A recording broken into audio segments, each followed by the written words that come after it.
So hey guys, the Gary O'Neill press conference has literally just taken place. I've been making notes, so I'm going to give you all the latest, including team news, injury updates, and what Gary's had to say ahead of this game against Newcastle. Without further ado, let's go into the team news, because he was asked about that first. He was asked, is everyone okay? He said yes. He said obviously some people came back late. He said that there will be late checks on Mario Lemina and Ryan Ait-Nouri because they didn't go away, had minor injuries, but hopefully they'll be fine. He was asked about Yersa Mosquera as well, because he came back with a little niggle. He said it was just muscular. He said that he should be fine. They gave him an extra day's rest, and he's hoping that he will also be fine. He was asked about, obviously, interesting things in the transfer window. We're going to come on to Sam Johnson and Jose Sarr in a minute.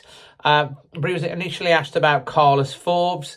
He said he only really met him properly for the first time today. He's trained this morning. He said he's got bundles of potential. He said he's got blister in place and can play on either sides. And he's going to be one with a lot of potential. He was, of course, asked about Sam Johnson. He said he's solid. He said he did well against Forest. And he's here to hopefully improve the camp. He was obviously asked on the back of that about Jose Sarr, because obviously he wasn't involved in the matchday squad against Nottingham Forest. He said he's expecting him to be here, because I was asked if he was going to be going before the Turkey window. He says he doesn't expect that he'll be going anywhere. He said Jose will fight for the shirt along with Kingy and Dan Bentley.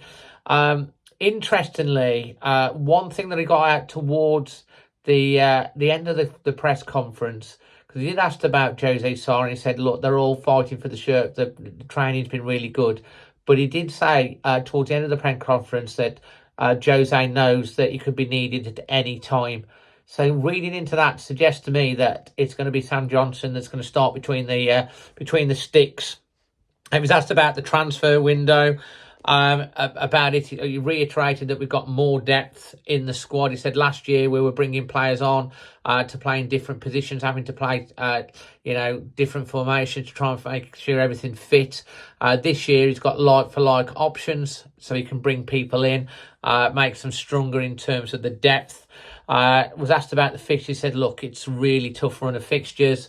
That not many people are going to be expecting Wolves to get many points over the next few fixtures, but he likes that. He said he's glad that the transfer window is shut, that the international break is over, so he can actually now know what he's got to work with.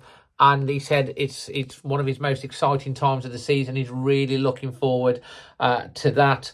And he said, like, he referred to Wolves like, we can get in upsets. I don't like to think of Wolves personally going into any game and getting upset. Yeah, there's going to be other teams that maybe are favourites, but like we should be going in with every single game and thinking, you know what, we can win this. And I think they do have that mentality, but I don't necessarily want to sort of think, that like, oh, we're an underdog. We're a Premier League team capable of beating anyone. We've got loads of talented players, and I believe if we can get these players going, we can have a really, really good season. It is a terribly difficult start with everything that we've got to go, but like tomorrow, or on Sunday, we really need to be trying to win this game, and I think that's what they'll be going out to do. I talked about Newcastle. He said it'd be a big test. He talked about how good Isaac is, referred to Eddie Howe because they know each other quite well. So they've got a lot of respect. They're not really in touch, but they've got a lot of respect for each other. And, looking forward to the game. And the most important take out of that, really, that I got from that is that the squad generally is fit. Obviously, late tests on Mario and Rayan and Yerson, but hopefully all should be fine. And that he's really excited to get to grips with the squad that we've got. And I'm really excited for the game against Newcastle at the weekend. But the preview will be out on Saturday this week, because obviously the third kit was announced. As you can see, I said yesterday that I was hoping to get the pro kit, and it has arrived today. And I'm not going to lie, I quite like it. It's so much better than in my opinion, than the replica. I'll wear it fully on the preview tomorrow, and I'll give you a little bit of a comparison as well on the preview between this and the replica. Might even wear it to the match on the weekend. But I know it's sort of thing, but like, it's good for me to show you these sort of things. But yeah, the Gary O'Neill press conference has taken place. Those are all the main points. If you value these updates, hit that like button. Please subscribe if you're new. Loads of content coming out over the next few days, including reactions after the game, the match vlog, extra time, all of that. And hit that bell notification and leave your thoughts on what's been said in the comment section below. Until the next one, from myself, always Wolves.